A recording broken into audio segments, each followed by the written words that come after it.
Now, if you want to think about how these lines work functionally, they really go across the body from the shoulder girdle to the pelvic girdle. And so what I want to do now is extend these arm lines into the functional lines, which show you the connections across the body between the girdles. So we'll have a front functional line and a back functional line.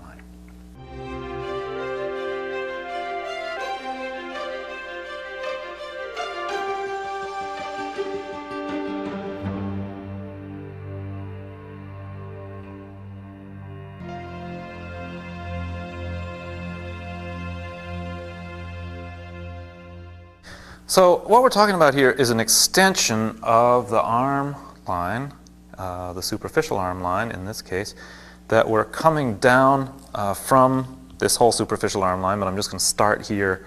Let's just start here with the pectoralis major muscle. That muscle comes down, interdigitates with the upper fibers of the external oblique, comes down just about beside the rectus and down here into, as you can see in the slide, right down onto the pubic bone.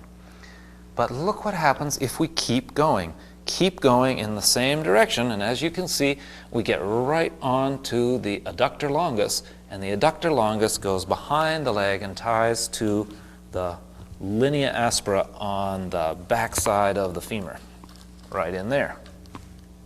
See? So you have a tie-in from the right shoulder to the inner part of the left leg. It makes a lot of sense. Imagine you're a pitcher in a baseball game. You wind up. When you pitch with the right hand, but you use the left leg for support. You pivot around that left leg to get the full force with your right arm. Well, it makes a lot of sense now in terms of this myofascial meridian coming down from the right shoulder, across the pubic bone, and deep into the left leg. You can't go any farther with this because when you get down to the end of the adductor longus, you're in that linea aspera in the back part of the leg, and there are lots of other fasciae crossing over in other directions, so that has to be the end of this line, right where that big, strong adductor longus attaches into the back of the femur. Obviously, there is an equal but opposite line going down the other leg. But if you think about it, one of those lines is bound to be stronger than the other depending on what handed you are. If you're not ambidextrous, if you're using your right arm more than your left, especially in something like tennis or any sport that's handed, you're going to see differences in these lines from one side to the other.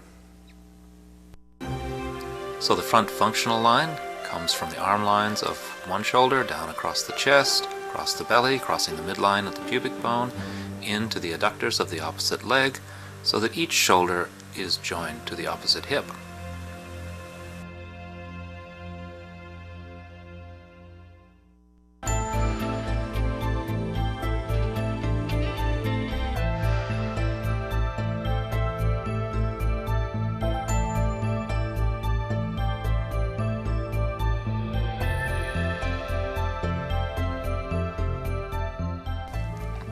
Okay, there is a similar corresponding line, functional line, in the back that goes, let's detach these lines here, that goes from the latissimus attachment, we could say, for starters, although we could pick up the teres in there, but if we use the latissimus, we might pick up the little bit of the scapula there with the latissimus. That happens in some people, not in others.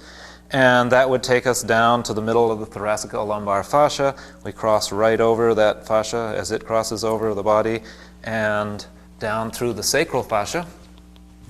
And we pick up what? Well, we've picked up the same muscle, the gluteus maximus, but these are the superior fibers that go into the iliotibial band, but now we're on the inferior or sacral fibers that go underneath the iliotibial band on to the gluteal attachment 1/3 of the way down the shaft of the femur. So you can see we're stabilizing across to here, similarly as to the other side. But you know what? It doesn't stop here. What happens if we keep going around the leg underneath the iliotibial band? What muscle would we get to? That's right, the vastus lateralis comes right down in the same direction. That outermost one of the quadriceps comes down, picks up the kneecap, as we talked about before, and ends right here on the tibial tuberosity, and I suppose we could carry it down into the foot, but this will do for now. What I'd like you to notice here is that once again, the shoulder is stabilized to the opposite leg, in this case to the femur and to the knee. So if you consider that in terms of a backhand, here I go, the line goes up the back of the arm, connects into the latissimus, goes across the latissimus to the opposite leg and around to the knee. That's quite a long line.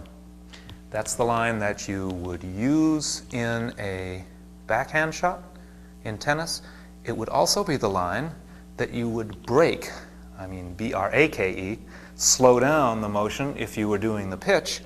You'd be using the front line to create the pitch and using that functional line in the front, but the line in the back that we just looked at would be stopping that motion, keeping you from throwing the joints out of place. So that line would come down across the back again and over onto the opposite leg. The same thing, I suppose, would be true for the backhand. Once you got to the limit of the backhand, this front line would be the break.